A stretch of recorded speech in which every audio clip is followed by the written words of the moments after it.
Fisaan hojii irra oolchuu dadhabdan namoonni kun waggaa hedduu eeggataa turan carraa kana. Magaalaan Shaggar immoo magaalaa sila ismaartiidha saffisa wantoota qabu raawwatee teeknooloojii fayyadamee inumaa kanneen birootiif fakkeenya ta'uu qabu malee duubatti harkifatuu qabu miti. Fakkeenya ta'uu akkasitti isinis kan kaasaa turte. Fakkeenya ta'uu hojjechaa jirrame maal go'aa jirra amma. Fakkeenyummaan namni kun hundi isinitti booyaa barsiisan kun hundi bakka jiraatu dhabaa mirga osoo qabu deddeebisaa dhagahuu dhabaati. Odoon qulqulleessiin waan kennineef mirga eegne jechuu hin dandeenyu jechuudha. Maaliif qulqulleessuun dadhabame sadarkaa jalqabni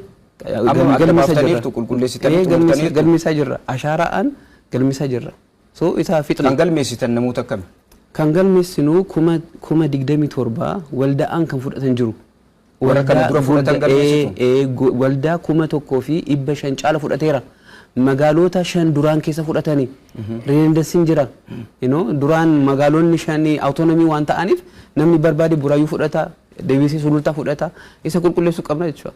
Amma nan kenna yoon jeelli laf kaman kenna because sirriitti audit ta'ee yoom xumuramu dafnee galmee yoo fixnu hin jalqabu yoom xumurtu galmee karoora qabu yeroo daandii qabu karoora qabna amma rakkoon kan ta'e maalinni sirriitti hubatamuu kan qabu maalinni ashaaraan kun teeknooloojii haaraa waan ta'eef karoora yeroo daangessitanii keettanii jiru in qabna ashaaraa yoo fixnu yoom xumurtu ashaaraa kan fixnu namni galmaa'ee yoo xumure jechuudha.